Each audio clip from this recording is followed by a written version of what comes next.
இனிய வழியும் இதுவே. தேவ நன்மைகள் நிறைந்த வழி, உண்மைகள் உணர்த்தும் வழி, வல்லமை வழங்கும் வழி, வருவோம் புகழ்வோம்.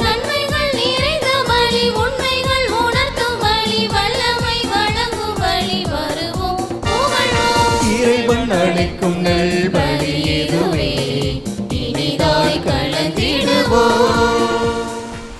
தந்தை மகன் தூய ஆவியாரின் பெயராலே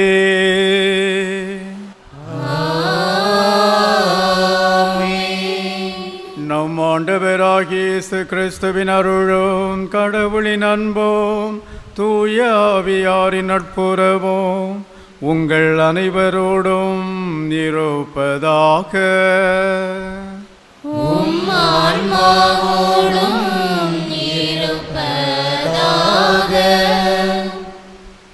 ஆண்டவர் இயேசுவில் அன்புமிக்க சகோதர சகோதரிகளே, பரலோக தாயின் பாசத்திற்குரிய பிள்ளைகளே, உங்கள் அனைவரையும் இத்திருப்பலிக்கு அன்போடு வரவேற்கிறேன்.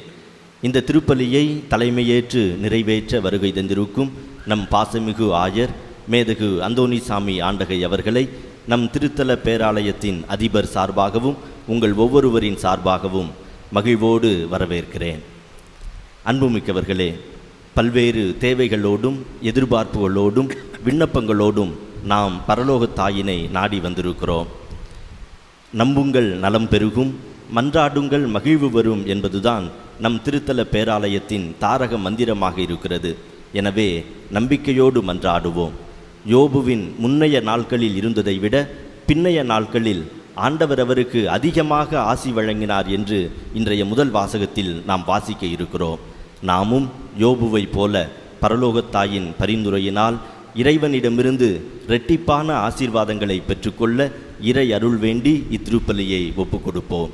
இந்த திருப்பலியை தகுந்த முறையில் ஒப்புக்கொடுக்க தடையாக இருக்கக்கூடிய நம்முடைய பாவங்களை நினைத்து மனம் வருந்தி இறைவனிடம் மன்னிப்பு வேண்டுவோம். இல்லாமல்ல இறைவனிடமும் சகோதர சகோதரிகளே உங்களிடமும் நான் பாவியனை ஏற்றுக்கொள்கிறேன்.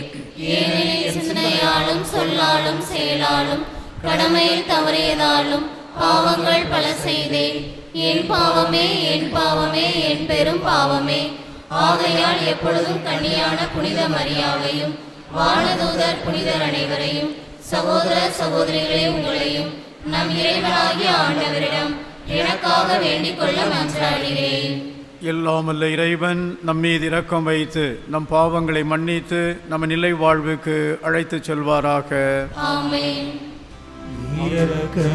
இரக்கமாயிரும்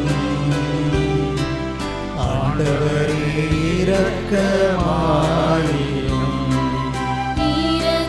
இரக்கமாயிரும்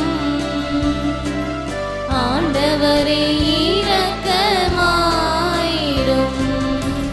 இரக்கமாயிரும் கிறிஸ்துவே, இரக்கமாயிரும்.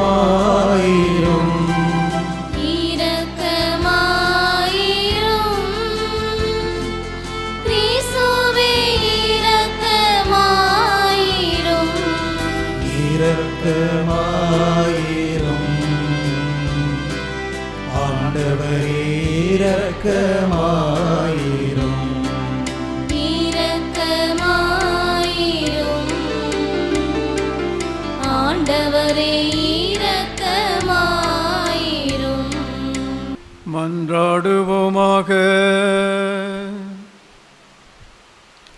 அன்பு தந்தையே இறைவா, தாழ்ந்தோர் வறியோரிடையே மிக சிறந்தவரான புனித கன்னிமரியாவை மீட்பரின் தாயாக தேர்ந்து கொண்டுள்ள அவருடைய எடுத்துக்காட்டை பின்பற்றி உமக்கு உண்மையான நம்பிக்கையுடன் பலி செலுத்தவும் மீட்பின் முழு எதிரி நோக்குடன் உம்மில் குடிகொண்டிருக்கவும் எங்களுக்கு அருள்வீராக.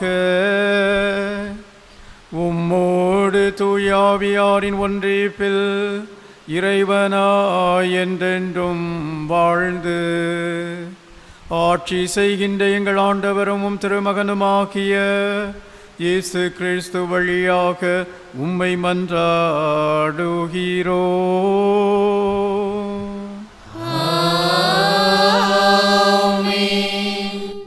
முதல் வாசகம்.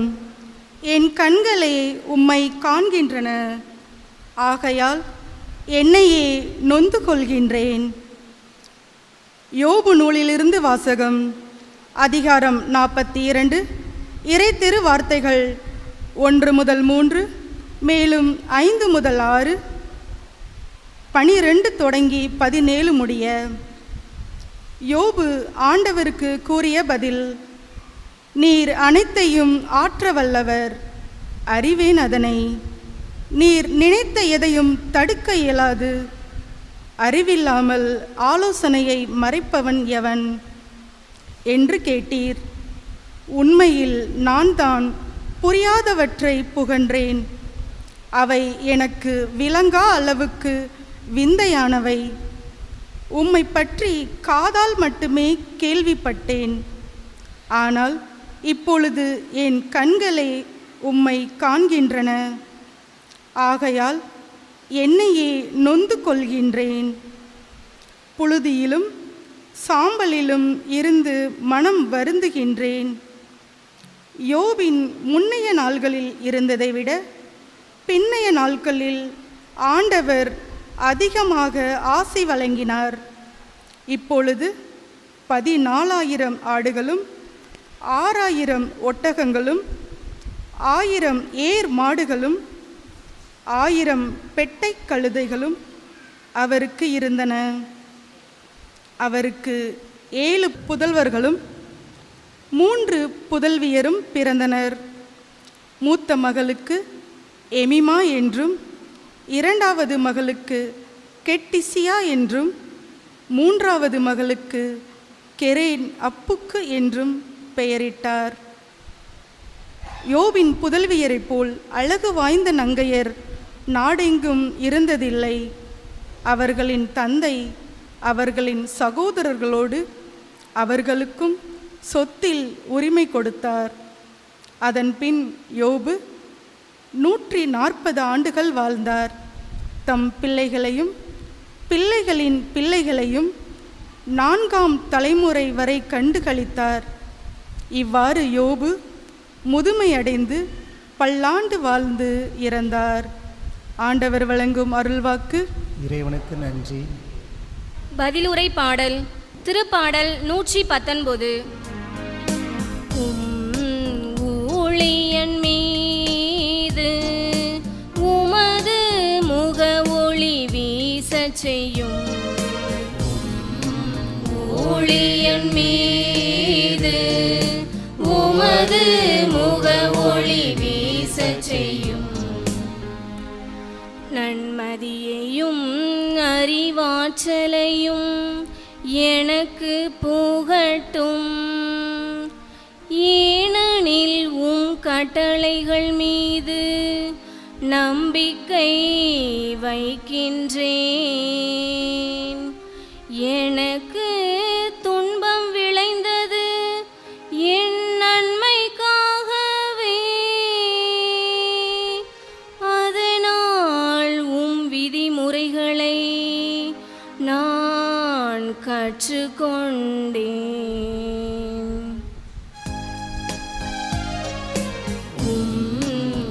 ஊழியன் மீது உமது முக ஒளி வீசச் செய்யும்.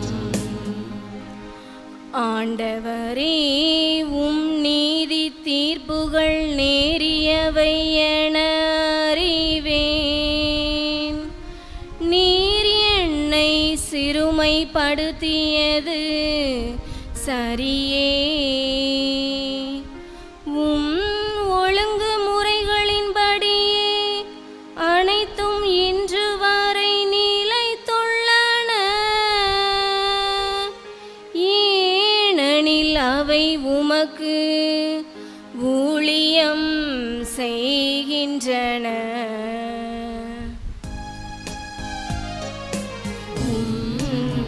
ஊழியன் மீது உமது முக ஒளி வீசச் செய்யும். ஊழியன் நான், எனக்கு நுண்ணறிவு புகட்டும். அப்போது ஒழுங்குமுறைகளை அறிந்து கொள்வேன். சொற்களை பற்றிய விளக்கம் ஒளி தருகின்றது. அது பேதைகளுக்கு நுண்ணறிவு ஊட்டுகிறது.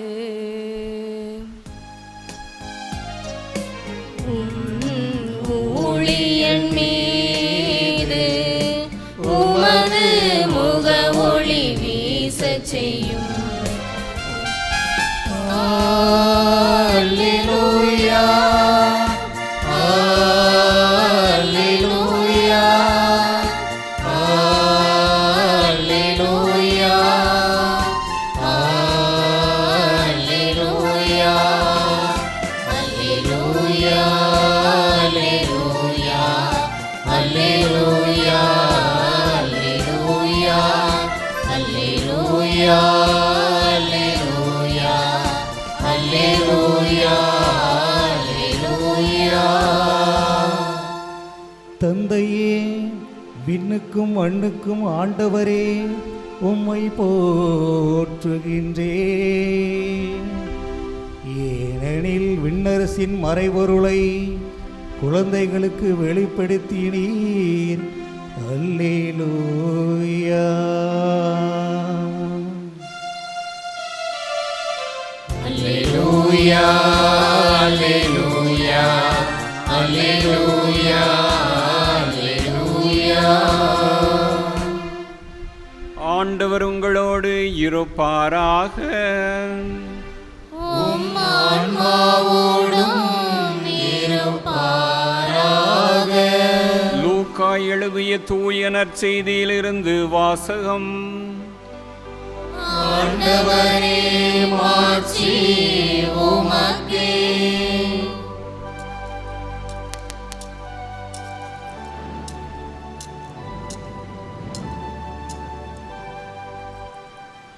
லூக்கா எழுதிய நற்செய்தி அதிகாரம் 10, இறை வார்த்தைகள் 17 முதல் 24 வரை.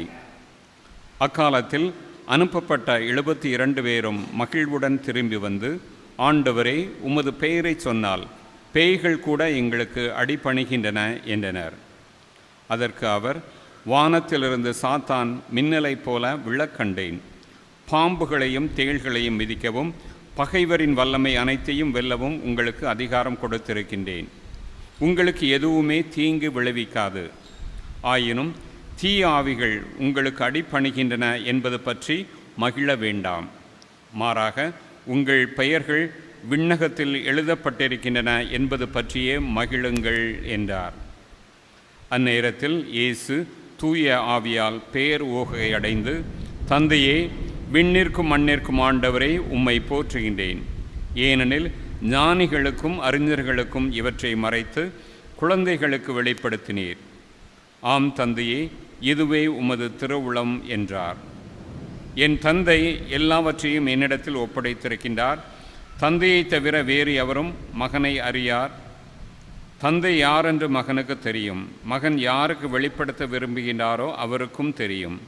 வேறு எவரும் தந்தையை அறியார் என்று கூறினார். பின்பு அவர் தம் சீடர் பக்கம் திரும்பி அவர்களிடம் தனியாக, நீங்கள் காண்பவற்றை காணும் வாய்ப்பு பெற்றோர் பேறு பெற்றோர். ஏனெனில் பல இறைவாக்கினர்களும் அரசர்களும் நீங்கள் காண்பவற்றை காண விரும்பினார்கள், ஆனால் அவர்கள் காணவில்லை. நீங்கள் கேட்பவற்றை கேட்க விரும்பினார்கள், ஆனால் அவர்கள் கேட்கவில்லை என நான் உங்களுக்கு சொல்லுகிறேன் என்று கூறினார். ஆண்டவரின் அருள்வாக்கு. கிறிஸ்துவே உமக்கு புகழ். இறையேசுவில் அன்பார்ந்த சகோதர சகோதரிகளே, அன்னையின் பக்தர்களே, அன்னையின் நாளான இன்று நாம் அன்னையினுடைய ஆலயத்தை தேடி வந்திருக்கின்றோம். அன்னைக்கு வணக்கம் செலுத்த, நமது தேவைகளை அன்னை வழியாக ஆண்டவரிடம், அவரது மகனிடம் எடுத்துச் சொல்லி நமக்கு வேண்டியதை பெற்றுக் கொடுக்க அவரிடம் வேண்டுவதற்காக வந்திருக்கின்றோம். இந்த வேளையிலே உங்களுடைய கருத்துக்கள் ஒவ்வொன்றுக்காகவும் நான் ஜெபிக்கின்றேன். இன்று வாசிக்கப்பட்ட நற்செய்தியில் இறைமகன் இயேசு கிறிஸ்துவோடு பணி செய்துவிட்டு திரும்பி வந்த சீடர்களோடு உறவாடுகிறார். லூக்கா நற்செய்தியில் நாம் பார்ப்போமே என்றால் 9ஆம் அதிகாரத்தில் 12 திருத்தூதர்களை அனுப்புவார். 10ஆம் அதிகாரத்தில் 72 சீடர்களை அனுப்புவார். இப்போது இந்த 72 சீடர்களும் பணி செய்துவிட்டு திரும்பி வந்து மகிழ்ச்சியோடு ஆண்டவரோடு உறவாடுகிறார்கள். தங்களுடைய மகிழ்ச்சியை அவரோடு பகிர்ந்து கொள்ளுகிறார்கள். என்ன சொல்கிறார் என்றால், இவர்களுக்கு ஒரே சந்தோஷம். நாங்கள் ஒரு சாதாரண மக்கள், படிப்பறிவற்ற மக்கள், எங்களை நீர் அனுப்பினீர். ஆனால் நாங்கள் அங்கே செல்லும்போது உமது பெயரை சொன்னால் பேய்கள் கூட எங்களுக்கு அடிபணிகின்றன என்று அவர்கள் சொல்லுகிறார்கள், சந்தோஷப்படுகிறார்கள். எங்களுடைய வல்லமையை பார்த்தால் எங்களுக்கே ஆச்சரியமாக இருக்கிறது, இவ்வளவு காரியங்களை எங்களால் செய்ய முடியுமா என்று பார்க்கின்ற போது ஆச்சரியம் நிறைந்த ஒரு மகிழ்ச்சியாக இருக்கிறது என்று சொல்லுகிறார்கள். அப்போது ஆண்டவர் கூறுகிறார், பாம்புகளையும் தேள்களையும் மிதிக்கவும் பகைவரின் வல்லமை அனைத்தையும் வெல்லவும் உங்களுக்கு அதிகாரம் கொடுத்திருக்கிறேன். நீங்கள் இந்த உலகத்திலே பாம்பை கையில் பிடிக்க முடியும், தேளை மிதிக்க முடியும். உங்கள் பகைவரை நீங்கள் கண்டு அஞ்ச வேண்டிய தேவையில்லை. உங்களுக்கு எதுவுமே தீங்கு விளைவிக்காது. ஆயினும் தீய ஆவிகள் உங்களுக்கு அடிபணிகின்றன என்பது பற்றி மகிழ வேண்டாம். மாறாக உங்கள் பெயர்கள் விண்ணகத்தில் எழுதப்பட்டிருக்கின்றன என்பது பற்றியே மகிழுங்கள் என்று சொல்லுகின்றார். உங்களுக்கு நான் நிறைய அதிகாரங்கள் கொடுத்திருக்கிறேன், உங்களால் நிறைய காரியங்கள் சாதிக்க முடியும். ஆனால் இந்த சாதனையிலேயே நீங்கள் இருமாந்து இருந்து விடாதீர்கள் என்று கூறுகின்றார். என்ன அதிகாரம் இந்த சீடர்களுக்கு கொடுக்கின்றார் என்று பார்ப்போமே என்றால், தீய ஆவியின் மீது அதிகாரத்தை கொடுக்கின்றார். தீய ஆவியை ஓட்டுவதற்கு இந்த சீடர்களுக்கு அதிகாரம் உண்டு. பகைவரின் வல்லமையை அனைத்தையும் வெல்வதற்கு அதிகாரம் உண்டு. அடுத்து விண்ணகத்தில் இவர்கள் பெயர்கள் எழுதப்பட்டிருக்கின்றன என்று சொல்லிவிட்டு இவர் கூறுகிறார், இதிலே நீங்கள் இருமாந்து விடாதீர்கள். உங்களுடைய வாழ்க்கையிலே அரிய பெரிய காரியங்களெல்லாம் நீங்கள் சாதிப்பீர்கள். ஆனால் இந்த சாதனை உங்களுடைய தற்பெருமைக்கோ உங்களுடைய இருமார்ந்த உணர்வுக்கோ எடுத்து சென்று விடக்கூடாது. நான் தான் செய்தேன், என்னால் முடியும், நான் சாதித்தேன் என்று உங்களுக்குள்ளேயே நீங்கள் தற்பெருமைக்கு உங்களுடைய செயல்கள் எடுத்து சென்று விடக்கூடாது. உங்களுக்கு பணம் இருக்கலாம், பதவி இருக்கலாம், அந்தஸ்து இருக்கலாம், உயர்வு இருக்கலாம். ஆனால் இவைகள் எல்லாம் நான் கொடுத்தது என்பதை நீங்கள் மறந்து விடாதீர்கள். இவைகளை நீங்கள் பயன்படுத்த வேண்டும். உங்களுக்கு அறிவு இருக்கலாம், உங்களுக்கு ஆற்றல் இருக்கலாம், இதெல்லாம் நான் கொடுத்தது. இதிலே நீங்கள் இருமார்ந்து உங்களுடைய தற்பெருமையை கொண்டு உங்களையே இழந்து விடாதீர்கள். இதை நீங்கள் பயன்படுத்துங்கள். பயன்படுத்திவிட்டு அதிலே நின்று விடாது, ஆழ்ந்து செல்லுங்கள்.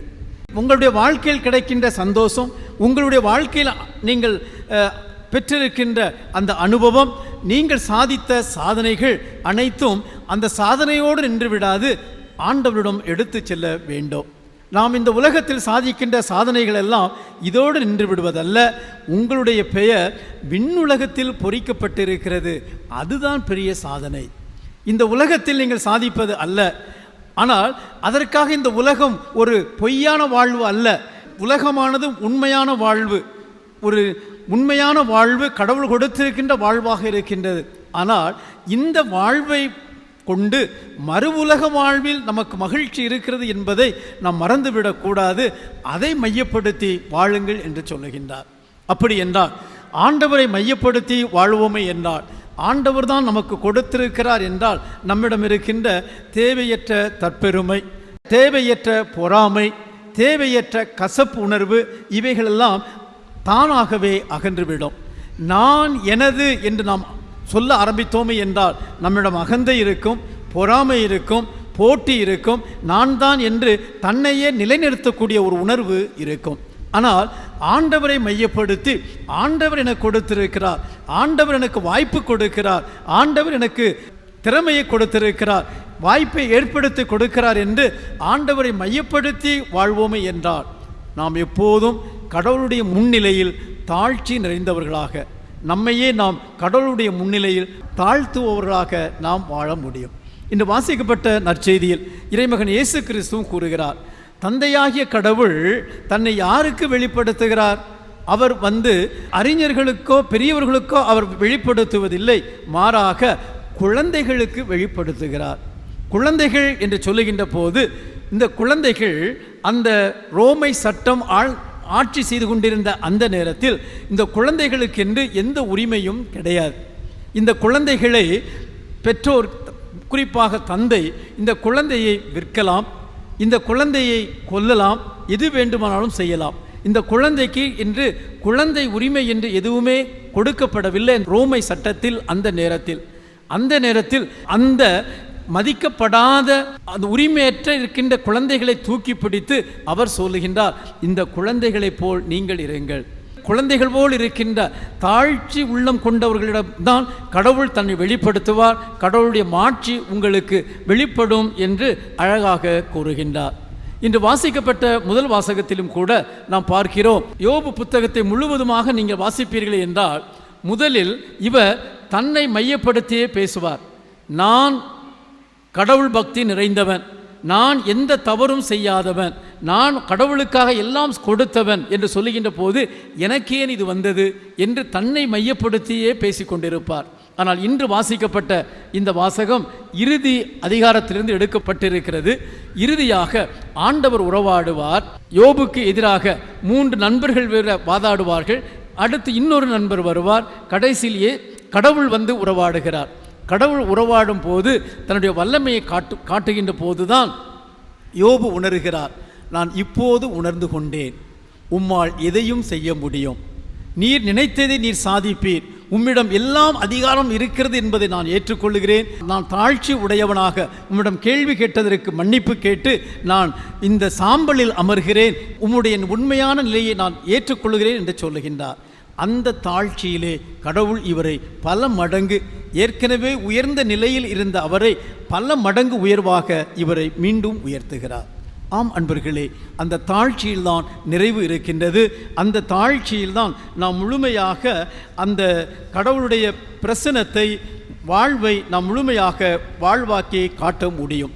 இந்த தாழ்ச்சி என்று சொல்லுகின்ற போது எங்கிருந்து வருகிறது என்று பார்ப்போமே என்றால், நம்முடைய அன்றாட சமூகத்தில் அது பங்களவாக இருக்கலாம், மறைமாவட்டமாக இருக்கலாம், அல்லது குடும்பமாக இருக்கலாம். பல வேளைகளில் ஒரு சிலர் மட்டுமே தங்களுக்கே தெரியும், எங்களால் தான் எல்லாம் நடத்த முடியும் என்று எண்ணிக்கொண்டிருக்கலாம். பிறருடைய கருத்துக்களுக்கு மதிப்பு கூட கொடுக்காமல் அவர்களை பேசக்கூட விடாமல் இருக்கலாம். இன்றைய காலகட்டத்திலே நாம் பார்ப்போமே என்றால், அக்டோபர் மாதம் 2ஆம் தேதியிலிருந்து 27ஆம் தேதி வரை ரோமை நகரிலே 16வது ஆயர் மாமன்றத்தின் 2வது அமர்வு நடந்து கொண்டிருக்கின்றது. 2ஆம் தேதி ஆரம்பித்து 27ஆம் தேதி வரை இது செல்லுகின்றது. இதிலே அவர்கள் விவாதிப்பது என்ன? இந்த ஆயர் மாமன்றம் 2021ஆம் ஆண்டே ஆரம்பிக்கப்பட்டு பல நிலைகளில் விவாதிக்கப்பட்டு கடந்த அக்டோபரிலே முதல் அமர்வு முடிந்து 2024ஆம் ஆண்டு இந்த அக்டோபரிலே 2வது அமர்வு நமது திருத்தந்தை தலைமையிலே ஆயர்கள், குருக்கள், துறவரத்தார், பொதுநிலையினர் உட்பட எல்லோரும் கலந்து விவாதித்துக் கொண்டிருக்கின்றார்கள்.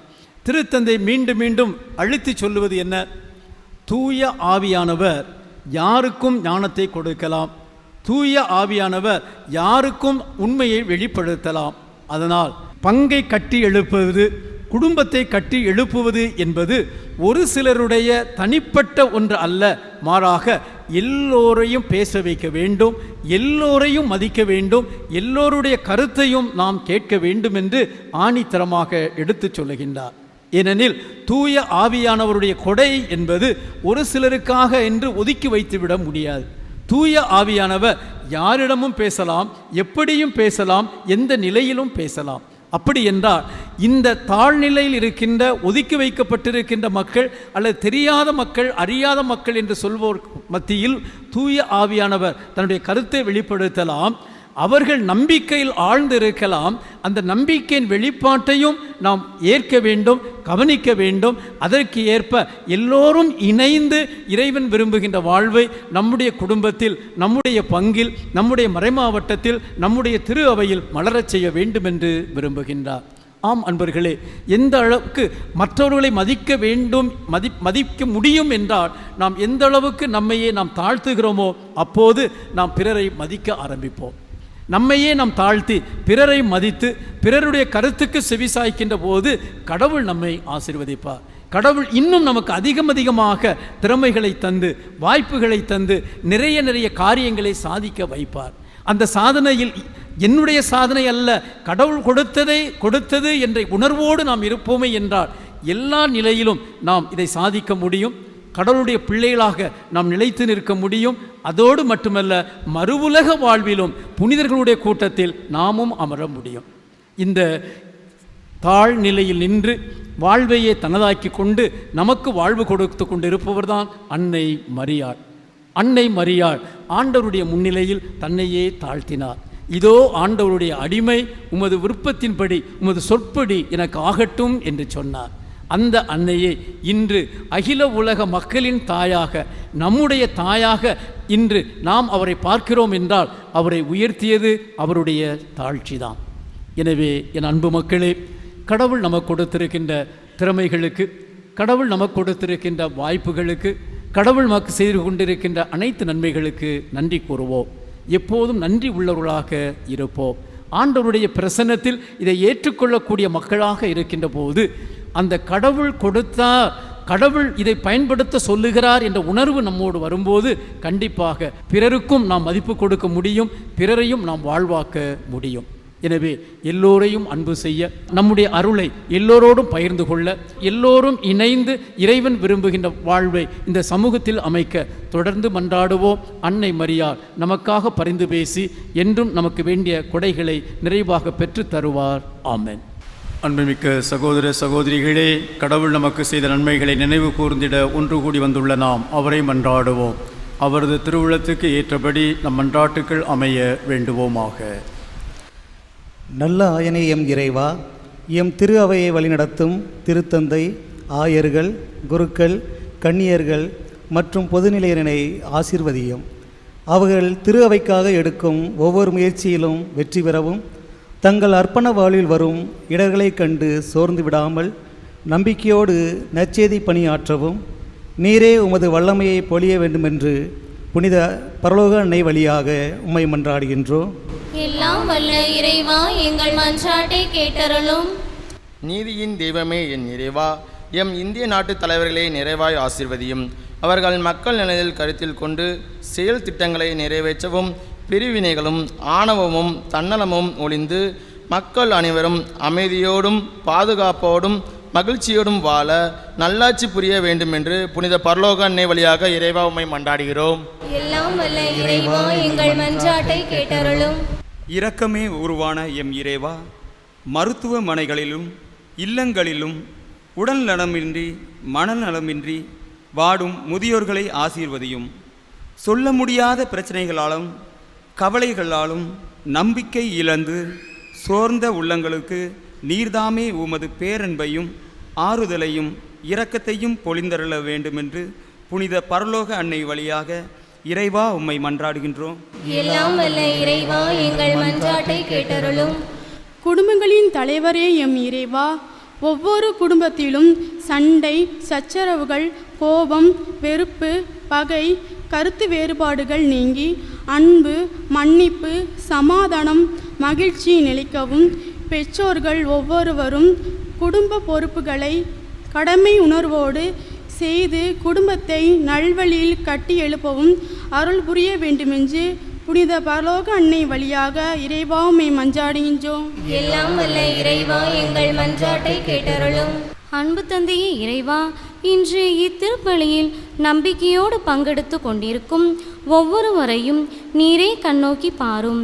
குறிப்பாக சமூகத்தில் நிலவும் விலைவாசி உயர்வுக்கு ஏற்ப மக்களின் பொருளாதாரம் மேம்படவும், விவசாயமும் தொழில்களும் சிறக்கவும், குடும்பத்தில் சுபகாரியங்கள் நடக்கவும், கடன் பிரச்சனை தீரவும், வேலைவாய்ப்பு கிடைக்கவும், குழந்தை பாக்கியம் கிடைக்கவும், அனைவரும் புதுவாழ்வு பெற்ற மக்களாய் வாழ வேண்டுமென்று புனித பரலோக அன்னை வழியாக இறைவா உம்மை மன்றாடுகின்றோம்.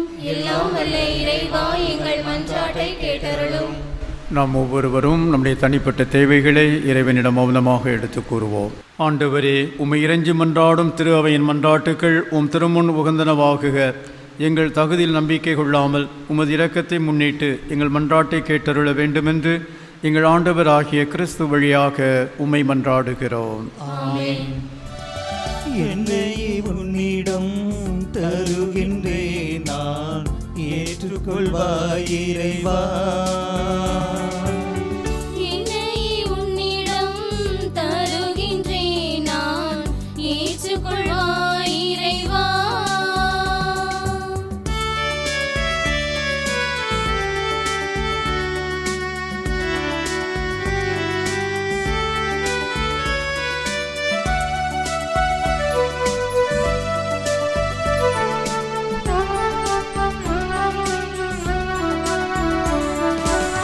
என் வாழ்வில் நிகழும் செயல்கள் அனைத்தும் உன் வாசல் கொண்டு வந்து தருகின்றேன். என் வாழ்வில் நிகழும் செயல்கள் அனைத்தும் உன் வாசல் கொண்டு வந்து தருகின்றேன். நான் செய்யும் நன்மைகள் தவறுகள் யாவும், நான் செய்யும் நன்மைகள் தவறுகள் யாவும் உன் பாதம் பணிந்தே தருகின்றேன். உன் பாதம் பணிந்தே தருகின்றேன். என்னையே உன்னிடம் தருகின்றேன் நான், ஏற்றுக்கொள்வாய் இறைவா.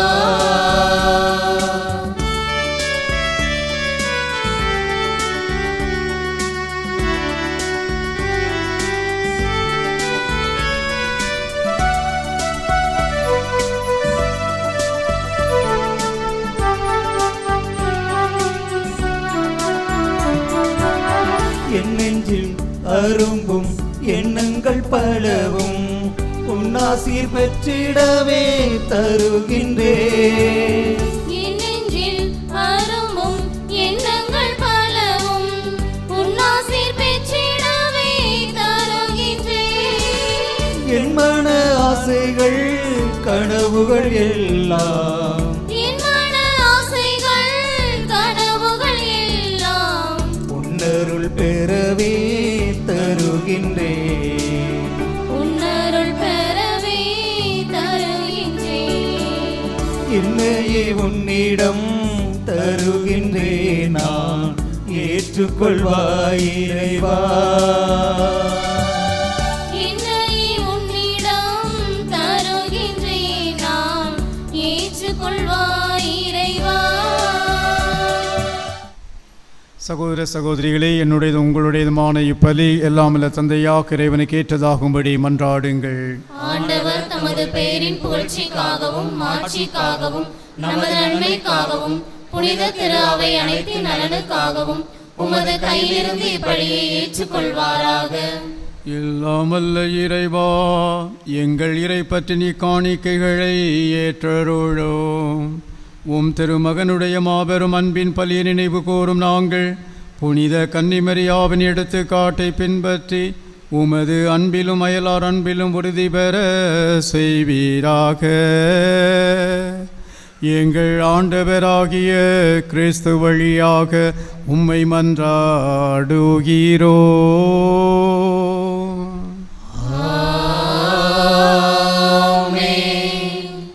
ஆண்டவர் உங்களோடு இருப்பாராக.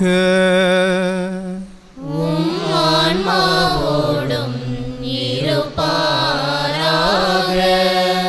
இதயங்களை மேலே எழுப்புங்கள். ஆண்டவரிடம் எழுப்பியுள்ளோம். நாம் இறைவனாகிய ஆண்டவருக்கு நன்றி கூறுவோம்.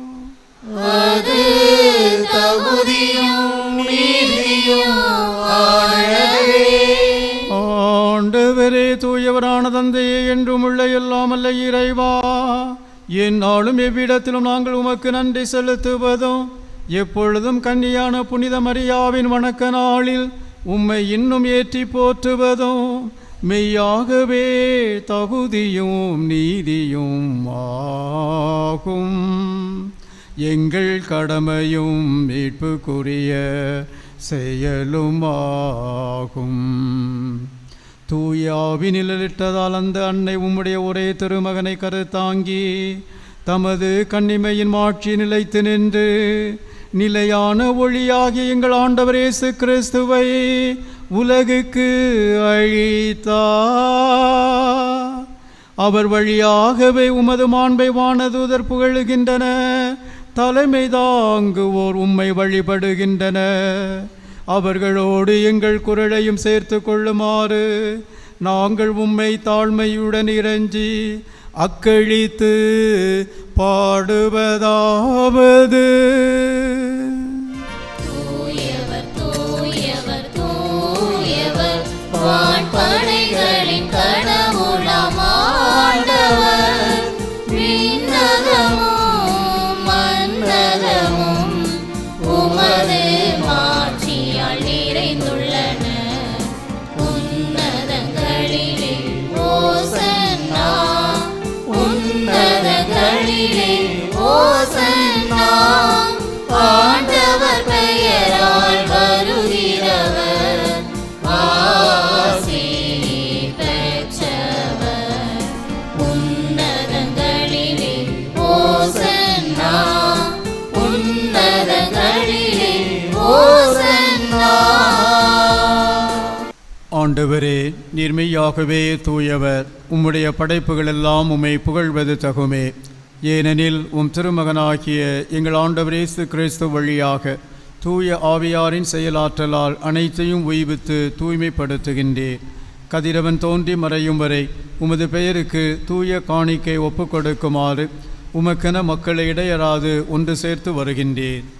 எனவே ஆண்டவரே, உமக்கு அர்ப்பணிக்க நாங்கள் கொண்டு வந்துள்ள இக்காணிக்கைகளை அதே ஆவியால் தூய்மைப்படுத்த உம்மை தாழ்மையுடன் மன்றாடுகின்றோம்.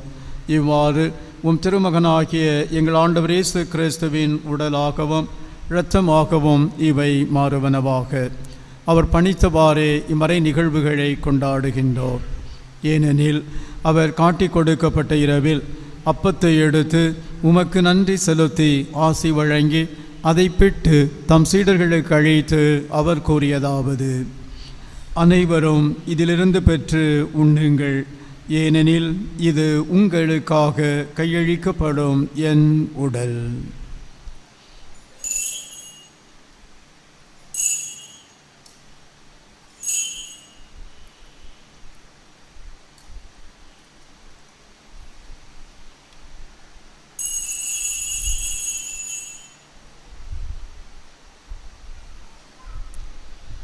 அவ்வண்ணமே இரவு விருந்தை அருந்தியபின் கிண்ணத்தையும் எடுத்து உமக்கு நன்றி செலுத்தி ஆசி வழங்கி அதை தம் சீடர்களுக்கு அழைத்து அவர் கூறியதாவது: அனைவரும் இதிலிருந்து பெற்று பருகுங்கள். ஏனெனில் இது புதிய நிலையான உடன்படிக்கைக்கு உரிய என் இரத்தத்தின் கிண்ணம். இது பாவ மன்னிப்புக்கென்று உங்களுக்காகவும் பலருக்காகவும் சிந்தப்படும்.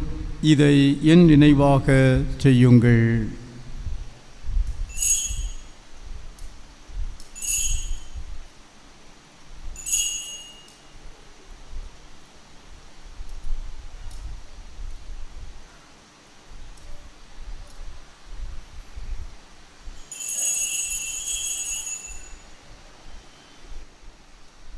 நம்பிக்கையின் மறைபொருள்.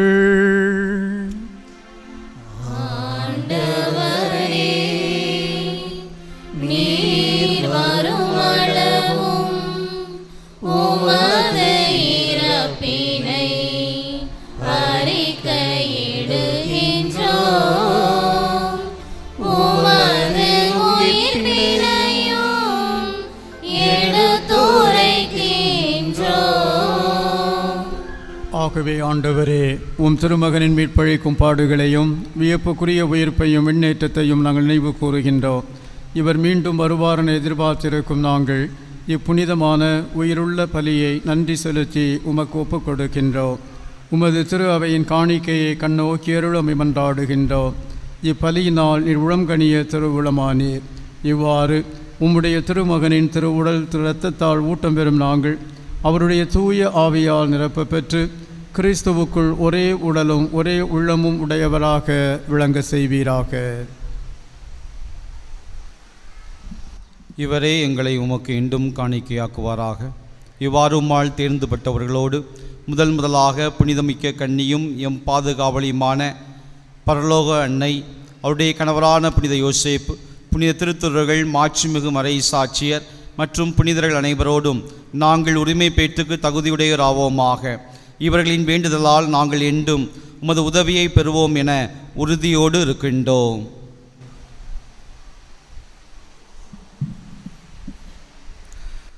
ஆண்டவரே, எங்களை உம்மோடு ஒப்புரவாக்கும் இப்பலி உலகுக்கெல்லாம் அமைதியும் மீட்பும் தர வேண்டும் என மன்றாடுகின்றோம். இவ்வுலகில் பயணம் செய்யும் அது திரு அவையை சிறப்பாக அடியாராகிய எங்கள் திருத்தந்தை பிரான்சிஸ், எங்களுக்காக இந்த தெய்வீக திருப்பலியை நிறைவேற்றி கொண்டிருக்கின்ற எங்கள் பாசமிகு ஆயர் அந்தோனிசாமி, ஏனைய ஆயர்கள், திருநிலையினர், உமக்கு சொந்தமான மக்கள் ஆகிய அனைவரையும் நம்பிக்கையிலும் அன்பிலும் உறுதி பெறச் செய்வீராக. நீர் விரும்பியபடி திருமுன் நிற்கின்ற இக்குடும்பத்தின் வேண்டல்களுக்கு கனிவுடன் செவி சாய்த்தருளும். கனிவுள்ள தந்தையே, எங்கும் சிதறுண்டிருக்கும் உம்முடைய பிள்ளைகளை கனிவுடன் உம்மோடு சேர்த்துக்கொள்ளும்.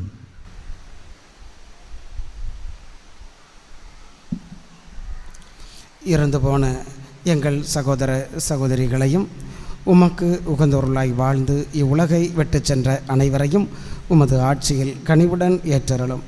நாங்களும் அங்கு வந்து சேர்ந்து அவர்களோடு உமது ஆட்சியால் என்றும் மன நிறைவு அடைவோமென எங்கள் ஆண்டவராகிய கிறிஸ்து வழியாக எதிர்நோக்கி இருக்கின்றோம். இவர் வழியாகவே நீர் உலகுக்கு எல்லா நன்மைகளையும் வழங்குகின்றீர்.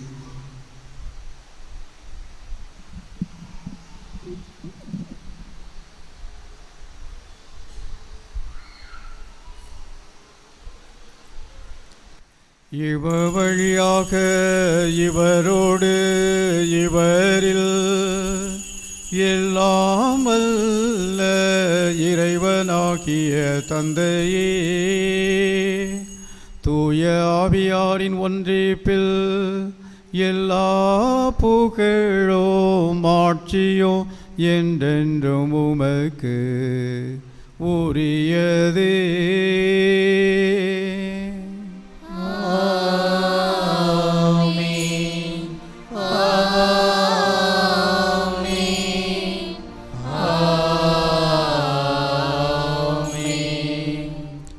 மீட்பரின் கட்டளையால் கற்பிக்கப்பட்டு இறை படிப்பினையால் பயிற்சி பெற்ற நாம் துணிந்து பாடுவோம்.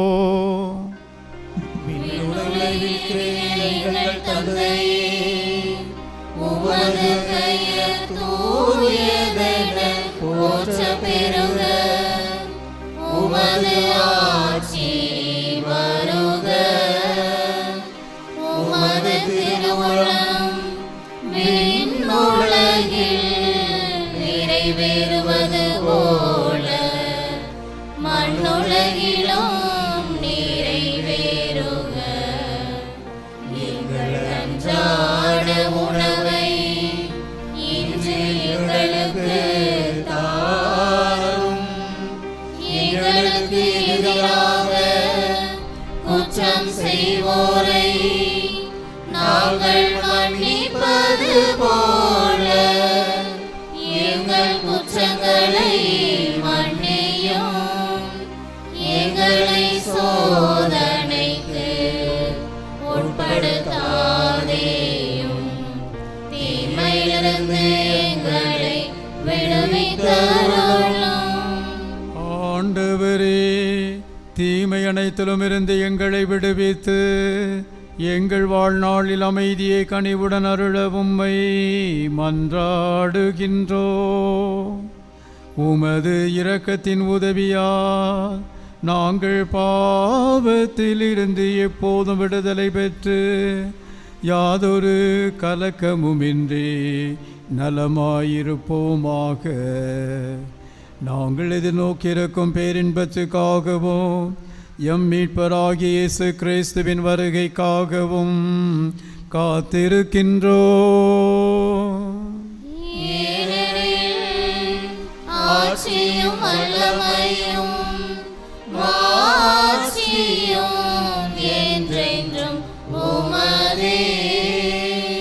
ஆண்டவரே இயேசு கிறிஸ்துவே, அமைதியை உங்களுக்கு விட்டு செல்கிறேன், என் அமைதியையே உங்களுக்கு அளிக்கிறேன் என்று உம் திருத்தூதர்களுக்கு மொழிந்தீரே.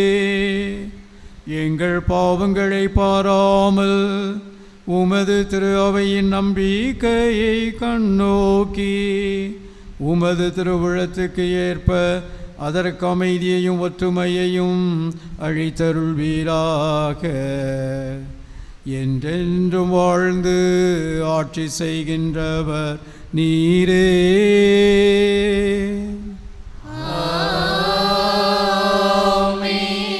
ஆண்டவருடைய அமைதி உங்களோடு என்றும் இருப்பதாக.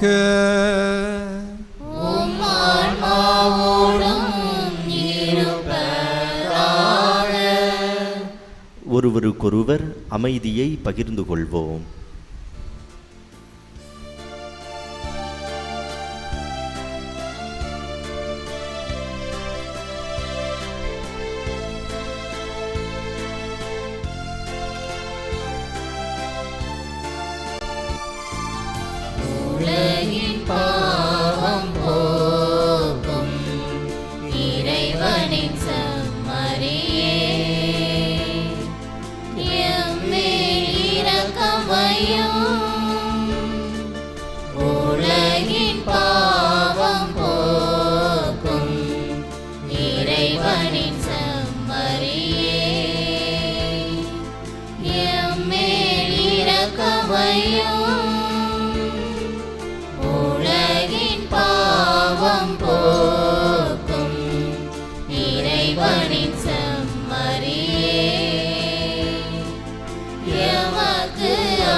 இதோ இறைவனின் செம்மறி, இதோ உலகின் பாவங்களை போக்குகின்றவர், நமது பாவங்களை மன்னித்து நமக்கு நிலைவாழ்வு அளிப்பவர். இவருடைய விருந்துக்கு அழைக்கப்பட்ட நாம் பேறு பெற்றோம். ஆண்டவரே, நீர் இல்லத்தில் எழுந்திரள நான் தகுதியேற்றவன். ஆனால் ஒரு வார்த்தை மட்டும் சொல்லியறலும் எனது ஆன்மா நலமடையும்.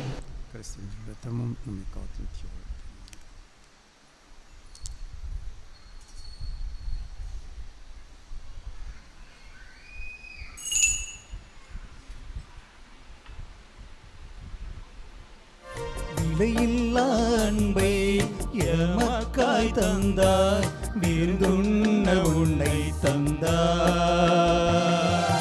விலையில்லா அன்பை எமக்காய் தந்தாய், விருந்துண்ண உன்னை தந்தாய். தூய அப்பம் எம் உணவாய் மாற கரங்கள் குவிக்கின்றோ.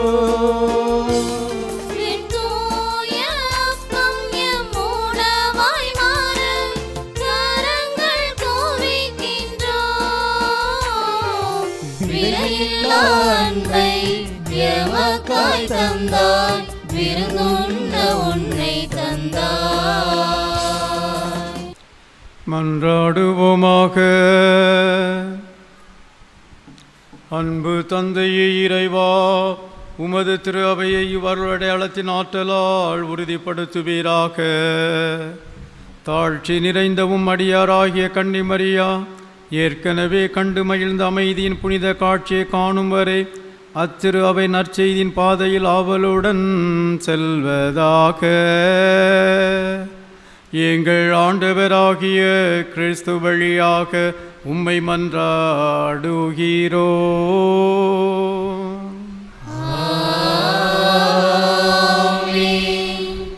ஆண்டவர் உங்களோடு இருப்பாராக.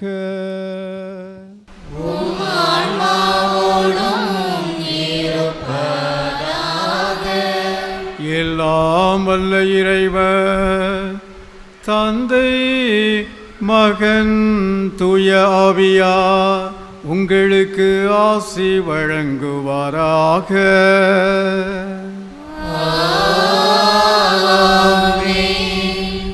சென்று வாருங்கள், திருப்பலி நிறைவேறிற்று. இறைவனுக்கு நன்றி.